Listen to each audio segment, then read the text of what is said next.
Rasulillah wa ala alihi wa sahbihi wa mawalah wa la hawla wa la quwata illa billahi wa ba'd.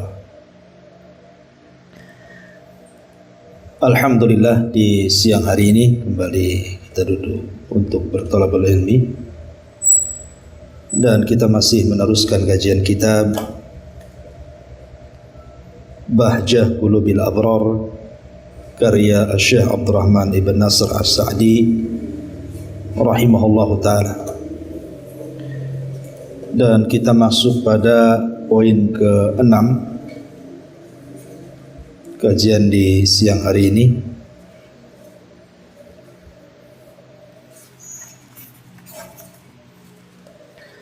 Sifat seorang muslim. Kita baca hadisnya.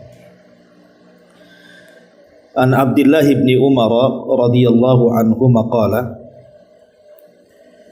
Rasulullah sallallahu alaihi wasallam al-muslimu man salimal muslimuna min lisanihi wa yadihi wal muhajiru man hajara ma nahallahu anhu muttafaqun alaihi. Wa zada Tirmidzi wan Nasa'i wal mu'minu man aminahun nas ala dimaihim wa amwalihim. Wa zada al-Baihaqi wal mujahidu man jahada nafsahu fi ta'atillahi azza wa jalla. Dari Abdullah ibn Umar radhiyallahu anhu, dia mengatakan, Nabi bersabda, seorang muslim yang sempurna adalah yang kaum muslimin selamat dari gangguan lisannya dan tangannya. Dan orang yang berhijrah adalah orang yang meninggalkan segala apa yang Allah larang. Muttafaqun alaihi. Al-Imam At-Tirmidzi dan Nasa'i menambahkan, dan seorang muslim yang sempurna adalah manusia merasa aman terhadap jiwa dan hartanya. Dan Baihaqi menambahkan, dan seorang yang berjihad adalah orang yang sungguh-sungguh melawan hawa nafsunya untuk melakukan ketaatan kepada Allah Subhanahu wa ta'ala. Taib ma'asyiral muslimat yang dimuliakan Allah Subhanahu wa ta'ala, dalam hadis ini ada faedah yang sangat besar tentang hifdzul lisan, menjaga lisan. Dan ini adalah sifat yang paling menonjol dari seorang muslim, di mana seorang muslim wajib menjaga lisannya. Di dalam sebuah hadis Nabi SAW mengatakan, man kana yu'minu billahi wal yaumil akhir falyakul khairan aw liyasmut. Barang siapa yang beriman kepada Allah dan hari akhir, maka ucapkan kalimat santun, kalau tidak maka sebaiknya diam. Ma'asyiral muslimat yang dimuliakan Allah Subhanahu wa ta'ala, lisan itu penerjemah hati. Makanya lisan itu cuma satu, sebagaimana hati juga satu. Beda dengan mata dua, telinga dua, kaki dua, tangan dua. Tapi lisan itu cuma satu, hati juga satu. Karena tidak mungkin dalam diri seseorang itu ada dua hati. Maknanya apa? Karena lisan itu adalah satu dan hati itu satu. Lisan ini sebenarnya penerjemah hati. Kalau lisannya yang keluar itu baik, santun, sopan, berarti hatinya juga baik. Tapi kalau yang keluar dari lisannya itu sebuah keburukan, kasar, suka mencaci, memaki, merendahkan, ghibah dan yang semacamnya, maka hatinya pun kurang lebih seperti itu. Makanya menilai seseorang itu sebenarnya mudah, lihat ucapannya.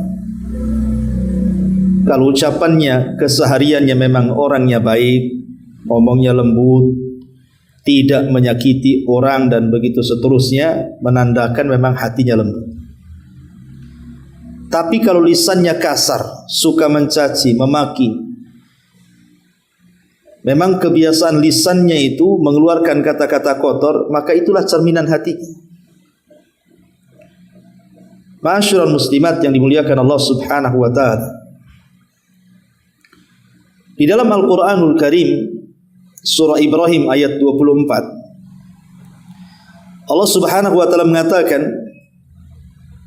"Alam tara kaifa daraballahu mathalan kalimatan thayyibatan ka syajaratin thayyibatin asluha thabitun wa far'uha fis sama' tu'ti ukulaha kulla hinin bi'idni rabbiha wa yadribullahu al-amthala lin-nasi la'allahum yatadhakkarun." Alam tara kaifa daraballah, tidakkah kau lihat bagaimana Allah mempermisalkan kalimat yang baik itu seperti pohon yang baik, di mana akar-akarnya akan menancap di bumi, kemudian cabangnya akan menjulang ke langit, kemudian akan menghasilkan buah-buahan yang bisa dipanen kapanpun dengan izin Rabbnya. Begitulah Allah Subhanahu wa taala membuat permisalan kepada manusia agar mereka bisa berfikir. Lihat bagaimana Allah Subhanahu wa taala mempermisalkan ucapan yang baik itu seperti pohon yang baik. Pohon yang baik itu, kata Allah, ketika akarnya menancap di bumi, kemudian cabang-cabangnya menjulang ke langit dan penuh dengan buah-buahan. Kapanpun orang mengambil buah-buahan itu, maka dia akan bisa mengambilnya tanpa menunggu musim karena izin dari Allah Subhanahu wa taala. Maknanya ayat ini ingin katakan, orang kalau mengucapkan kalimat baik, Bu, bagi kita yang mengucapkannya pun terasa indah. Bagi kita yang mengucapkannya pun terasa senang. Bagi orang yang mendengarkannya pun terasa sejuk. Bahkan boleh jadi orang itu suka dengan kita, dekat dengan kita. Karena apa? Ucapan kita baik. Itulah pengaruh ucapan yang baik itu. Tapi ucapan yang buruk, Bu, kita yang mengucapkannya saja kadang-kadang menyesal. Kenapa saya tadi mengucapkan kalimat itu? Orang yang terkena kata-kata kita terkadang tersakiti. Ngapain saya kemudian berjumpa dengan dia? Bagus saya enggak kejumpa dengan dia. Kalau tidak berjumpa dengan dia, tidak sakitlah hati saya. Ucapannya sangat-sangat jelek sekali. Begitulah Allah Subhanahu wa taala mempermisalkan kalimat yang baik dan yang buruk itu. Ma'asyiral muslimat yang dimuliakan Allah Subhanahu wa taala. Dan kalimat yang baik atau ucapan-ucapan yang santun itu cerminan akhlak seorang muslim.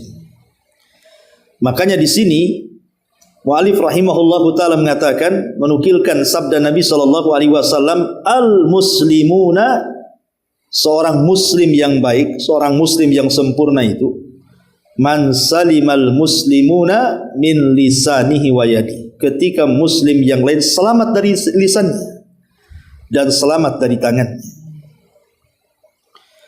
Taib. Dalam sebuah hadis yang dikeluarkan Al-Imam Bukhari tetapi bukan dalam sahihnya, di dalam kitabnya yang lain yang bernama Adabil Mufrad, hadis dari Abi Hurairah radhiyallahu anhu. Jadi sekelompok sahabat datang kepada Nabi sallallahu alaihi wasallam kemudian bertanya, "Ya Rasulullah, inna fulanatan taqumul laila wa tasumun nahar wa tasaddaqat bi fuduli amwaliha wa taf'al wa taf'al." Rasul, kami ingin bertanya, ada seorang wanita muslimah yang tidak pernah meninggalkan salat malam, tidak pernah meninggalkan puasa sunnah, tidak pernah meninggalkan sedekah dengan kelebihan hartanya, dan banyak melakukan kebaikan ini dan kebajikan itu. Kemudian sahabat ini mengatakan, walakin ya Rasulullah tu'dhi jiranaha bilisaniha. Akan tetapi wahai Rasul, kekurangannya cuma satu, dia tidak bisa menjaga lisannya. Dia suka menyakiti tetangganya. Solat malamnya oke, puasa sunnahnya mantap, sedekahnya luar biasa, berbuat baiknya merupakan kebiasaan hidupnya. Tapi lisannya nih, tidak pernah dia menyakiti tetangganya. Lihat bagaimana balasan Nabi SAW. Kata Nabi SAW, la khaira fiha. Wanita muslimah yang seperti itu tidak memiliki kebaikan. Bal hiya min ahlin nar. Bahkan wanita itu layak masuk neraka. Lihat bu, wanita yang disabdakan Nabi SAW ini ahli salat malam, ahli puasa sunnah, ahli bersedekah, ahli melakukan kebaikan dan kebajikan, tapi ujung-ujungnya masuk neraka. Kenapa? Apakah dia berzina? Tidak. Apa dia mencuri? Tidak. Apa dia membunuh? Tidak. Apa dia minum khamar? Tidak juga. Lalu apa yang menyebabkan wanita ini masuk neraka? Satu dosanya, tidak bisa menjaga lisan. Makanya bahaya orang yang tidak bisa menjaga lisan ini, karena bisa menggugurkan pahala qiyamul lail, bisa menggugurkan pahala sunnah, puasa sunnah, pahala sedekah, pahala ini dan itu. Maka setelah kita tahu bahayanya lisan ini, maka dari sekarang jangan mengeluarkan kalimat kecuali yang baik. Ma'asyiral muslimat yang dimuliakan Allah Azza wa Jalla, jangan lagi cerita merangkai kata, Bu. Ibu memang sengaja merangkai kata, ingin ketemu orang, dan kata-kata itu sudah dirangkai dari rumah. Kalau ketemu saya ingin mencaci maki dia, sudah dirangkai itu kata-katanya itu. Jangan soal itu cerita. Seandainya orang tidak merangkai kata, kemudian mengeluarkan satu kata tanpa sadar loh ya, tapi kalimat itu membuat Allah murka, itu sudah cukup menenggelamkan kita ke dalam jahanam. Makanya ada hadis Nabi SAW yang sangat menakutkan. Kata Nabi SAW, innal abda la yatakallamu bil kalimati la yulki laha balan yahwi sahibuha fi nari jahannam ab'ad ma bainal masyriqi wal maghrib. Terkadang ada seorang hamba, Bu, mengucapkan satu kalimat. Lihat ibarah hadis, Rasul tidak mengatakan berkalimat-kalimat. Kata Rasul cukup satu kalimat saja. Tapi satu kalimat ini membuat Allah murka, yang ia ucapkan tanpa sadar, bukan dirangkai, tanpa sadar, terkeluar gitu saja. Maka cukup memasukkan ia ke dalam jahanam yang jauhnya lebih jauh dibandingkan barat dan timur. Makanya ma'asyiral muslimat yang dimuliakan Allah Azza wa Jalla, orang kalau dalam kebiasaan hidupnya mengeluarkan kata-kata santun ketika pikunnya, pasti itu yang dikeluarkan. Orang kalau terbiasa mengeluarkan kata-kata yang indah, tidak menyakiti orang, Bu, maka kalaupun seandainya dia terperanjat, kaget, latah, paling yang diucapkannya pun yang baik-baik. Tapi kalau orang biasa kasar, mengucapkan kalimat-kalimat yang menyakiti orang, latahnya saja kadang-kadang ucapan aneh-aneh keluar tuh. Makanya hati-hati di dalam merangkai kata itu. Ma'asyiral muslimat yang dimuliakan Allah Subhanahu wa taala. Para ulama mengatakan bahwa lisan yang kita miliki ini adalah anugerah dari Allah. Harus kita syukuri. Alam naj'al lahu ainaini wa lisanan wa syafatain. Bukankah kami telah jadikan kepadamu dua penglihatan mata dan satu lisan dan dua bibir? Allah yang memberikan lisan sehingga kita bicara. Dan Allah Subhanahu wa taala mengatakan, wa min ayatihi khalaqas samawati wal ardh wa ikhtilafu alsinatikum wa alwanikum. Termasuk tanda-tanda kuasa Allah adalah Allah menciptakan langit dan bumi dan perbedaan lisan-lisan di antara kalian. Ada yang Orang Padang ngomong Padang, orang Sunda ngomong Sunda, orang Jawa ngomong Jawa, orang Melayu ngomong Melayu, dan begitu seterusnya. Ini sebuah nikmat. Tidak semua satu dunia satu bahasa, tapi berbagai macam bahasa. Negeri kita aja macam-macam bahasanya.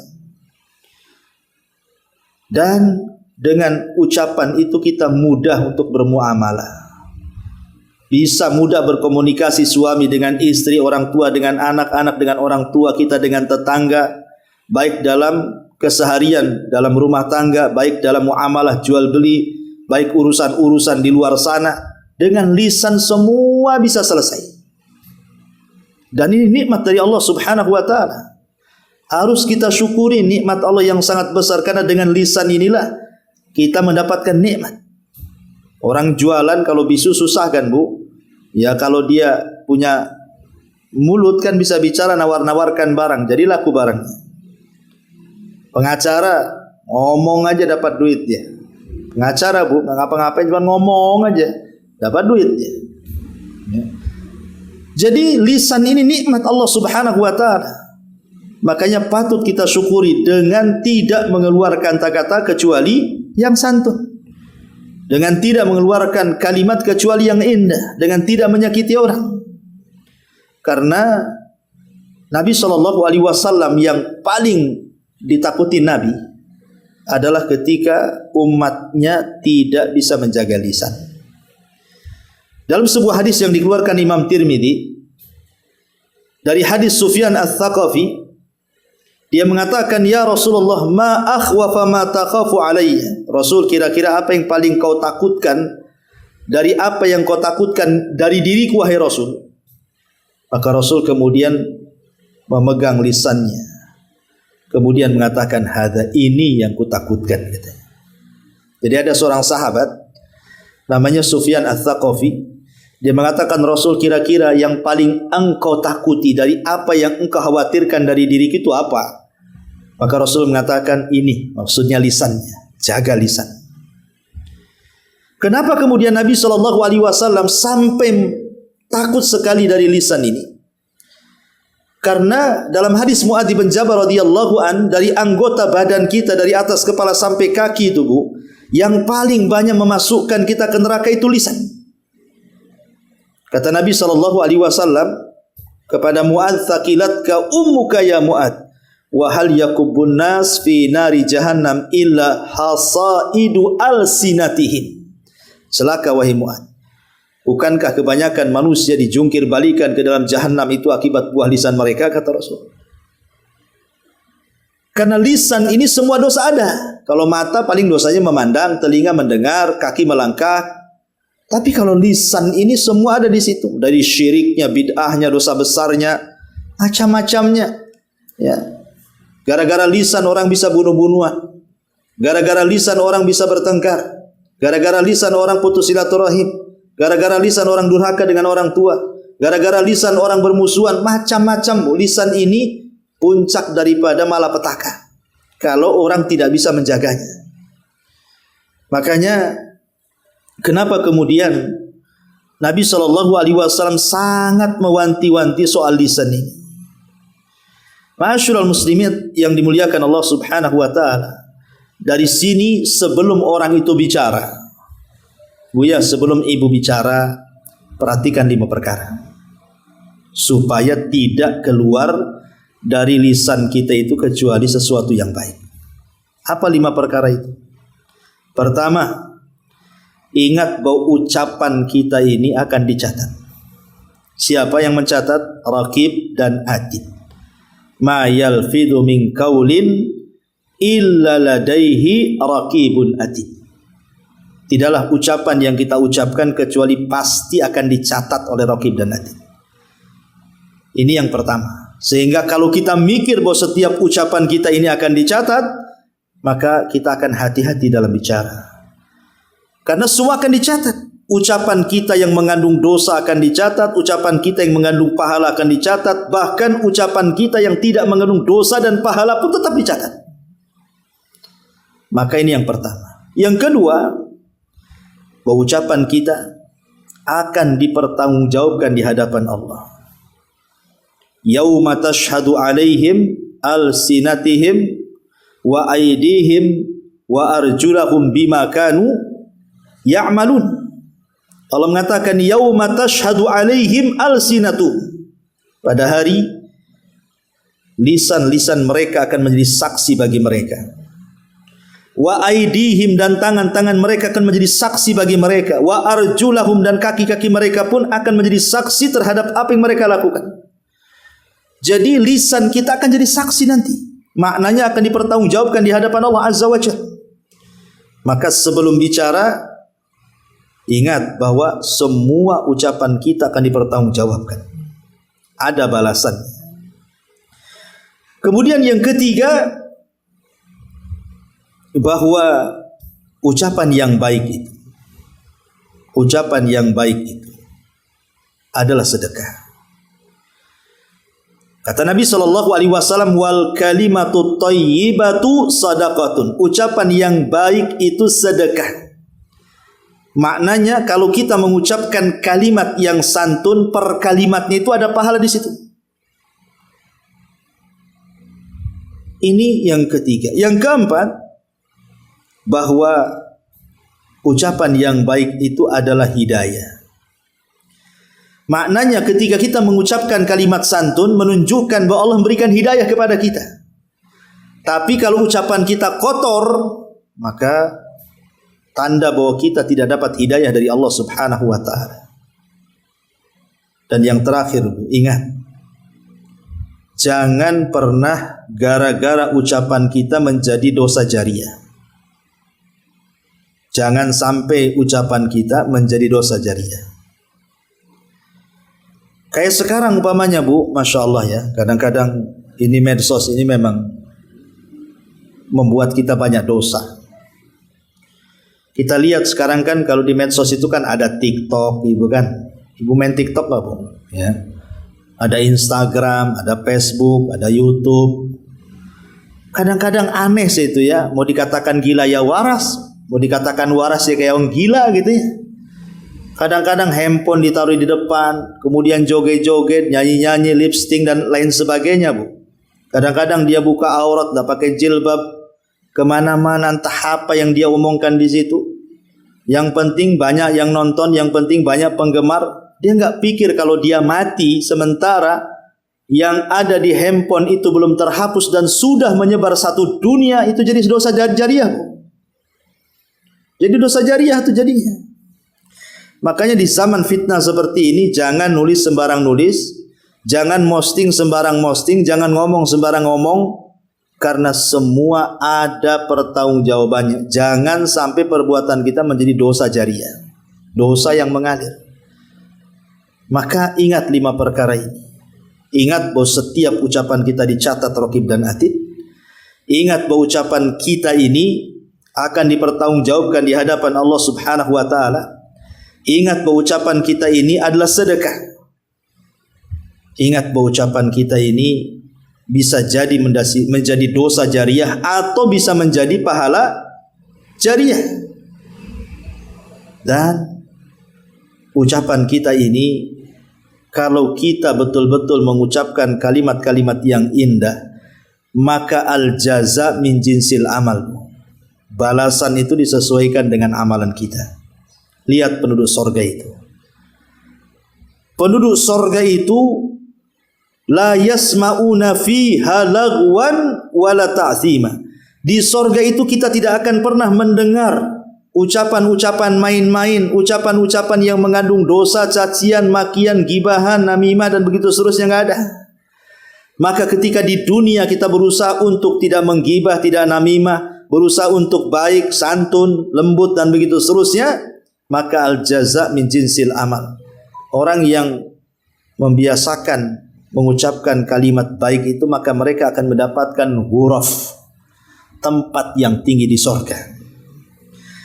Ma'asyiral muslimat yang dimuliakan Allah Subhanahu wa ta'ala, dan yang perlu diperhatikan juga ma'asyiral muslimat yang dimuliakan Allah Subhanahu wa ta'ala, bahwa ucapan manusia itu terbagi menjadi 4. Ingat ya, ucapan manusia itu terbagi menjadi 4. Yang pertama, mengandung dosa. Jadi isinya dosa aja dari awal sampai akhir. Seperti orang yang gibah dari awal sampai akhir, namimah, mencaci, memaki dan begitu seterusnya. Dan sebaiknya kalau sekiranya ucapan kita ini hanya terkandung dosa saja, sebaiknya diam. Jangan bicara. Kemudian yang kedua, ada ucapan itu dia tidak mengandung dosa, tapi dia tidak mengandung pahala. Tidak mengandung dosa dan tidak mengandung pahala. Ini yang disebut dengan fudulul kalam namanya. Fudulul kalam itu banyak ngomong terus. Memang sih tidak ada dosa, tidak ada pahalanya, tetapi menghabiskan waktu. Ngobrol sana sini, ngalor ngidul, ngetan ngulon, nggak jelas tuh ya kan. Memang nggak bicarakan orang, tidak, ya ngobrol aja gitu ya. Tapi ngabisin waktu jadinya. Seandainya diganti dengan zikir baca Quran kan lebih baik. Kemudian yang ketiga, ucapan manusia itu ada yang mengandung pahala. Ucapan manusia itu ada yang mengandung pahala. Memang betul-betul isinya hanya pahala saja, tidak ada yang lain. Maka inilah yang dimaksud seorang muslim itu, man salimal muslimuna min lisanihi wa yadihi. Ya, bahwa seorang muslim itu muslim yang lainnya selamat dari lisan dan juga dari tangannya. Ma'asyiral muslimat yang dimuliakan Allah Azza wa Jalla. Dan yang terakhir, ucapan seseorang itu mengandung, satu sisi mengandung manfaat, sisi lain mengandung madarat. Ya, 50-50 itu. Maka sebaiknya ditinggalkan juga. Lah 4 macam ini Bu, semua akan dihisab di hadapan Allah Subhanahu wa taala. Semua akan dihisab di hadapan Allah. Baik ucapan yang mengandung dosa 100%, baik ucapan yang mengandung pahala 100%, baik dosa yang tidak mengandung pahala dan dosa sama sekali, atau yang mengandung pahala dan dosa 50%, semuanya akan dihisab. Makanya hati-hati, ini namanya afatul lisan. Seperti apa hadis ini? Nabi SAW mengatakan seorang muslim yang sempurna itu manakala muslim yang lain selamat dari lisannya. Pertama, selamat dari dusta. Kita tidak berdusta kepada orang. Jangan ngibuli orang. Yang kedua, selamat dari ghibah orang itu. Dan juga selamat dari adu domba.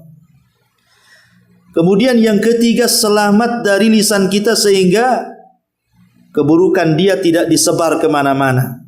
Karena banyak orang yang menyebarkan keburukan tetangganya, keburukan temannya.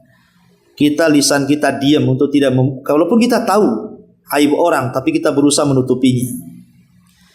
Kemudian yang keempat, selamat dari asab wa ta'an. Kita tidak mencaci dan tidak melaknat. Kemudian juga yang kelima, selamat dari al-kalam fi ma la ya'ni. Ucapan yang tidak ada gunanya, tidak ada faedahnya. Kemudian yang nomor 6, selamat dari lisan kita untuk tidak berjidal, untuk tidak saling bantah-bantahan dengan dia. Yang keenam, selamat dari kita dari qauluz zur, persaksian palsu. Kemudian yang nomor 8, selamat dari kita dari alman wal adza. Kalau kita memberi sesuatu, kita ungkit-ungkitlah pemberian kita. Kita sakiti orang yang diberikan pemberian dari kita itu. Kemudian yang nomor 9, selamat untuk tidak intiharul fuqara wad du'afa, hinaan, merendahkan orang yang di bawah kita dari fuqara wal masakin. Dan yang terakhir tentu selamat orang lain itu dari celaan nasabnya dari lisan kita. Itulah al-muslimu man salimal muslimuna min lisanihi wa yadihi. Ma'asyiral muslimat yang dimuliakan Allah Subhanahu wa taala. Lalu seperti apa sih ucapan yang dianjurkan itu? Seperti apa? Bagaimana caranya ya supaya seorang muslim itu dikatakan muslim selamat dari kita muslim-muslim yang lainnya? Yang pertama Bu, jangan bicara kecuali ada manfaatnya. Kalau tidak ada manfaatnya jangan bicara. Ini yang pertama. Yang kedua, atur waktu. Karena tidak semua orang yang kita ajak bicara itu siap dengan ucapan kita. Atur waktu. Kapan dia suka dengan kita, kapan tidak suka dengan kita. Kemudian yang ketiga, tidak perlu kemana-mana ucapan itu. Ngalor ngidul ngetan ngulon tidak perlu. Ya cukup apalah yang kita maukan dari pembicaraan itu ngomong. Ya. Kemudian juga yang keempat, pilih lafaz. Namanya bahasa daerah saja, ada yang halus, ada yang halus sekali, ada yang kasar, ada yang kasar sekali. Pilih diksi lah, kan itu ya. Pilih kata-kata yang pantas. Kemudian yang kelima, tidak berlebih-lebihan dalam memuji. Tidak berlebih-lebihan dalam memuji. Kemudian juga yang keenam, jangan berbicara karena mencari keridhaan manusia padahal Allah murka. Kan ada orang yang sifatnya menjilat. Tahu ucapan itu Allah murka. Tetapi kita ucapkan hanya mencari keridhaan manusia. Man ardhan nas bi sakhatillah wa kalahullahu ilan nas. Siapa yang mencari keridhaan manusia karena kemurkaan Allah, Allah serahkan dia kepada manusia. Kemudian juga kalau ngomong itu kalau bisa pakailah bahasa-bahasa yang mudah, yang jelas gitu ya. Jangan banyak ngomong tapi tidak jelas, cerewet sana sini ya. Termasuk hindari kata-kata celaan, kata-kata hinaan. Dan kalau bisa dalam ucapan itu ada zikir kepada Allah, ada doa-doa, kalam-kalam yang baik gitu ya, diarahkan kepada ucapan-ucapan yang islami. Ya, diselip-selipkan di situ Islam. Jangan totok masalah dunia saja ya. Taib ma'asyiral muslimat yang dimuliakan Allah Azza wa Jalla, ini maksud daripada al-muslimu man salimal muslimuna min lisanihi wa yadihi. Taib ma'asyiral muslimat yang dimuliakan Allah Azza wa Jalla. Dulu sering saya sampaikan kepada ibu-ibu bahwa ada 3 perkara yang merupakan sebuah keharusan manusia, di mana manusia itu pasti akan mengalaminya. Pertama, bahwa dunia ini tempat ujian. Ibu tidak mungkin istirahat di dunia ini. Selesai ujian ini datang ujian itu, selesai ujian itu datang lagi yang lainnya. Kayaknya nggak pernah selesai saya diuji oleh Allah. Kemudian yang kedua, manusia itu pasti akan mati. Tidak ada manusia yang kekal. Satu hari pasti kita mati. Dan yang ketiga ini yang ada kaitan dengan pembahasan kita, manusia itu tidak mungkin selamat dari ucapan manusia yang lainnya. Kalau tadi yang saya jelaskan bagaimana kita bicara, maka sekarang saya ingin jelaskan bagaimana kalau seandainya kita dibicarakan orang. Apa sikap kita? Pamannya kita dijelek-jeleki tetangga, digibah tetangga, direndahkan tetangga, dibuli tetangga atau kawan atau siapalah. Apa yang harus kita lakukan? Ma'asyiral muslimat yang dimuliakan Allah Azza wa Jalla, kenikmatan sorga itu yang paling tinggi apa? Rahatul bal, tenangnya hati. Kenikmatan yang paling tinggi di sorga itu adalah rahatul bali, hati yang tenang. Makanya Allah Subhanahu wa taala sebelum masukkan orang ke sorga itu, wa nazza'na ma fi sudurihim min ghillin ikhwan. Kami cabut setiap rasa hasad, dengki, dendam, apalah yang sifat-sifat dari penyakit hati, Allah cabut. Sehingga ketika orang masuk sorga itu tenang hatinya. Coba bayangkan kalau seandainya kenikmatan sorga itu ibu pindah ke dunia. Kenapa di sorga itu nikmat hidupnya kan? Karena tenang hatinya. Kalau seandainya ibu kemudian mengambil ketenangan hati penduduk sorga, ibu ambil digunakan di dunia, maka ibu akan tenang hidupnya. Lah salah satu yang merusak hati itu adalah ketika salah satu yang menolak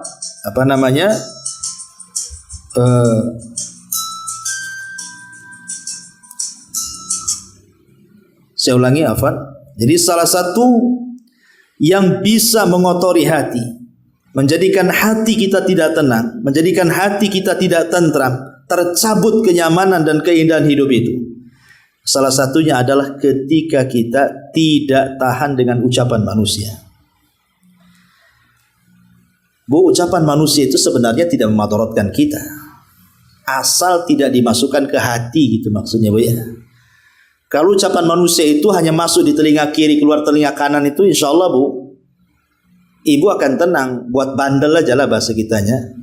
Bandel atau istilahnya apa ya, kebal gitu ya, bebal atau apa gitu. Masukkan aja ke telinga kanan, biarkan dia keluar dari telinga kiri. Kalau itu yang terjadi, Bu, ibu masih tenang. Masalahnya kalau dia masuk dari telinga kanan, turun pula ke hati, itu yang jadi madarat. Ketika ucapan manusia itu masuk ke dalam hati kita, itu yang menjadikan kita tidak tenang tuh. Makanya di sini perlu ada kaedah manajemen menjaga hati dari ucapan manusia. Macam mana caranya? Saya kasih tips, beberapa tips saja, Bu ya. Pertama, ya, kita tahu bahwa ketika Allah Subhanahu wa taala menciptakan manusia pertama kali siapa? Adam. Ketika Allah ciptakan Adam yang merupakan bapak kita, Allah sudah anugerahkan kepada Adam itu bisa bicara. Artinya manusia itu sudah bicara sejak dulu sampai hari ini, bahkan sampai kiamat manusia itu akan terus bicara. Dan tidak ada yang bisa menghentikan bicara manusia.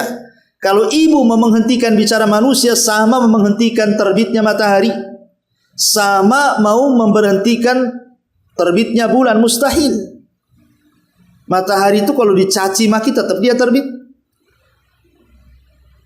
Jadi tidak bisa menghentikan bicara manusia itu. Sama dengan menghentikan matahari, mustahil.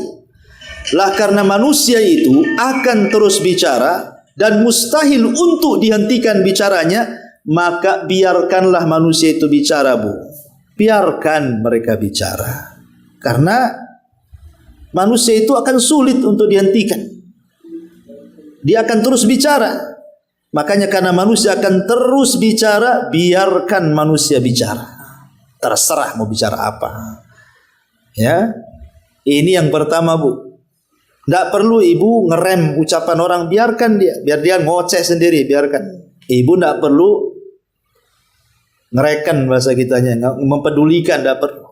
Karena memang manusia sejak dulu sudah bicara, maka biarkan dia bicara. Toh juga dia memang manusia, harus bicara. Ini yang pertama. Yang kedua, Bu, ada tipe-tipe manusia itu yang memang Allah Subhanahu wa taala takdirkan ucapannya itu nyakiti kita. Di dalam surah Luqman Allah Subhanahu wa taala mengatakan, "Inna ankaral aswat la sautul hamir." Sesungguhnya suara yang paling buruk yang ada di permukaan bumi adalah suara keledai ketika bersuara. Keledai salah apa, Bu? Kenapa Allah mengatakan seburuk-buruk suara keledai? Bukankah yang menciptakan keledai Allah? Bukankah yang membuat suara keledai juga Allah? Tapi kenapa Allah Subhanahu wa taala mengatakan seburuk-buruk suara adalah suara keledai? Karena ada yang mengatakan bahwa keledai itu akan meringkik kalau dia melihat setan di malam hari. Tapi yang ingin saya katakan, Bu, ada tipe-tipe manusia itu seperti keledai yang sudah ditakdirkan Allah memang ucapannya itu buruk. Maka biarkan saja dia bicara. Sebagaimana Allah menciptakan keledai, Allah menciptakan suara keledai, dan Allah katakan seburuk-buruk suara keledai. Berarti ada yang Allah ciptakan dari manusia, yang menciptakan manusia Allah, yang menciptakan ucapan manusia juga Allah. Tapi ada yang ditakdirkan manusia itu ngomongnya itu loh nyakiti orang. Seperti keledai. Jadi biarkan saja. Tapi ibu jangan bilang sama orang yang pokoknya tetangga ini jelek ngomongnya, dasar keledai. Jangan, ya. Jangan dibilang keledai-keledai. Ini saya menceritakan bahwa ada tipe-tipe manusia itu kayak keledai gitu maksud saya. Maka biarin aja lah. Kan itu. Kemudian yang ketiga Bu, ingat bahwa sehebat apapun orang itu mencaci maki ibu, sehebat apapun orang itu menghina ibu, sehebat apapun orang itu merendahkan ibu, menggibah ibu, menamimah ibu, ucapan manusia itu tidak merubah takdir. Ingat, tidak merubah takdir Bu. Sebab kalau seandainya ucapan itu adalah pintu rizki, orang yang paling cerewet itu yang paling kaya. Justru orang paling cerewet itu yang paling miskin, dijauhi orang. Ingat, ucapan manusia tidak merubah takdir. Biarkan mereka bicara, takdir kita loh nggak dirubah gara-gara ucapan itu. Justru ucapan buruk manusia kepada kita itu menjadi ladang bagi kita pahala di akhirat. Justru ketika manusia merendahkan kita, menjadikan derajat kita diangkat di akhirat. Ambil hikmahnya, jangan ambil keburukannya. Berjalan dengan takdir. Ucapan manusia itu tidak memendekkan usia kita. Lihat orang-orang yang menghina Nabi lebih dulu mati malah daripada Nabi. Abu Lahab menghina Nabi lebih dulu mati daripada Nabi. Abu Jahal menghina Nabi lebih dulu mati daripada Nabi. Biarin aja. Ya, jangan-jangan yang mencela ibu itu lebih dulu mati pula nanti daripada, jangan ibu pula lebih dulu mati. Kenapa? Akhirnya dipikirin setruk mati pula ibu. Jangan Bu. Kalau bisa yang menghina ibu yang mati, jangan ibu pula yang duluan mati gara-gara ucapan manusia masuk ke dalam dada ibu. Makanya ada istilah Bu, jangan memindahkan bara api di hati orang, dipindahkan pula ke dalam hati kita. Orang yang tidak suka dengan kita itu karena punya bara api itu di dadanya. Ada api yang sedang bergejolak di dalam hatinya. Biarkan dia terbakar. Jangan pula api itu dipindah pula ke ibu karena terpengaruh dengan ucapannya ibu jadi emosi. Ini jadi terbakar dua-duanya nantinya. Maka biarkanlah ucapan manusia itu. Karena manusia itu dari dulu sudah bicara. Biarkan saja, lama-lama juga pasti akan ada waktu berhentinya. Ya. Ma'asyiral muslimat yang dimuliakan Allah Subhanahu wa taala. Dan yang harus dipahami juga Bu. Biasanya orang-orang yang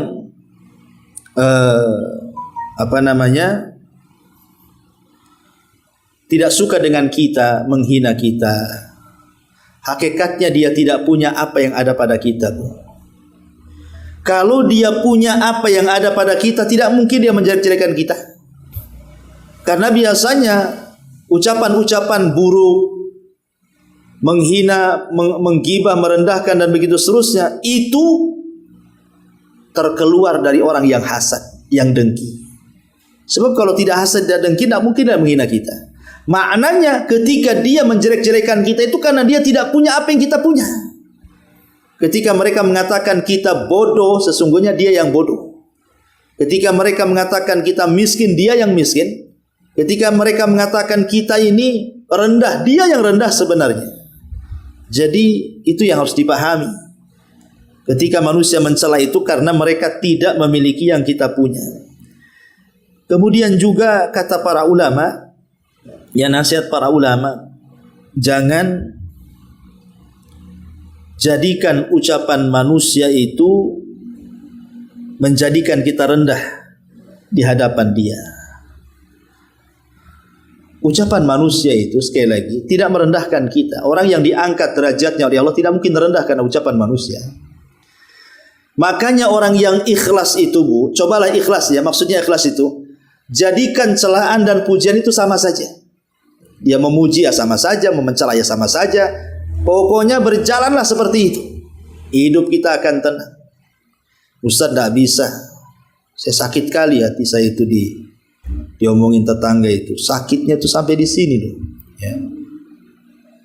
Kalau sudah kadung seperti itu Bu, anggaplah memang ibu terpengaruh dengan ucapan manusia itu.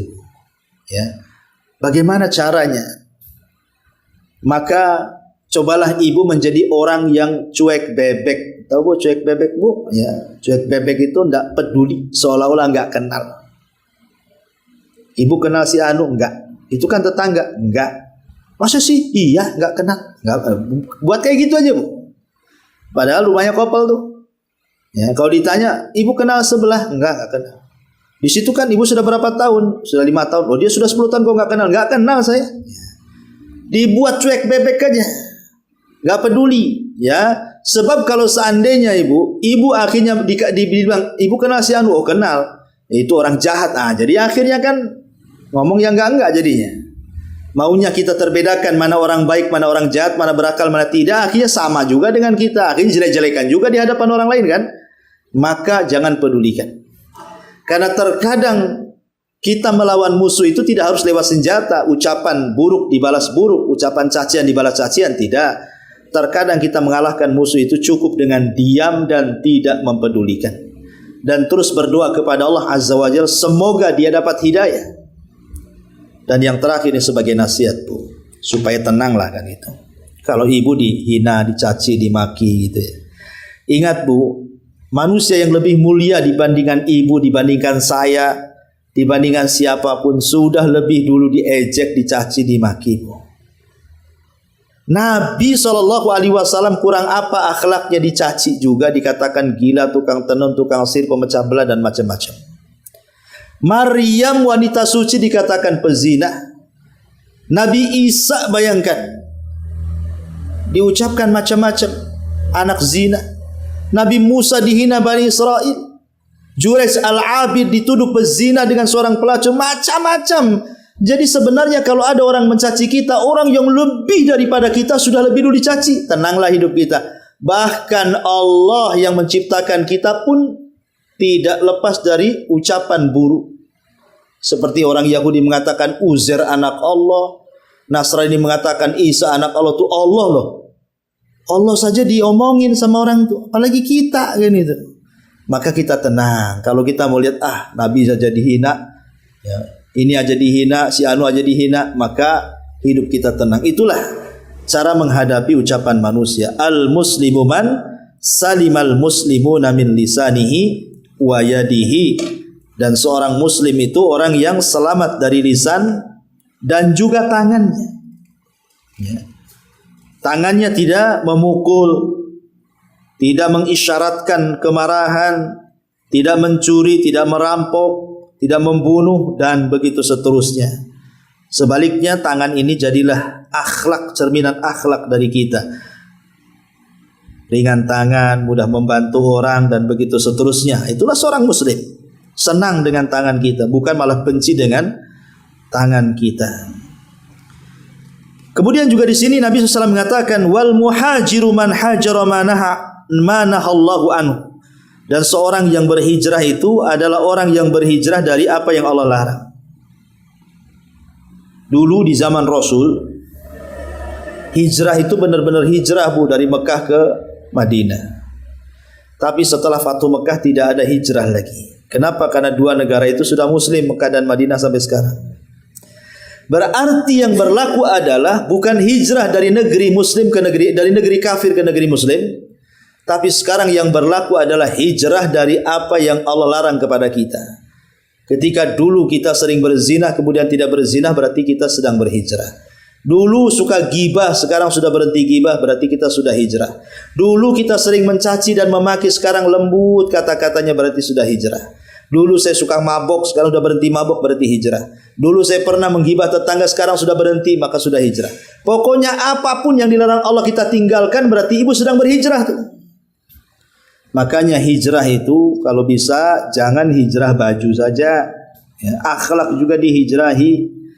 Karena banyak umat itu, masya Allah, kalau soal pakaian udah top markotop lah, ya, cadarnya pun luar biasa, yang bermerek. Kadang-kadang mereknya nggak dicopot pula di situ.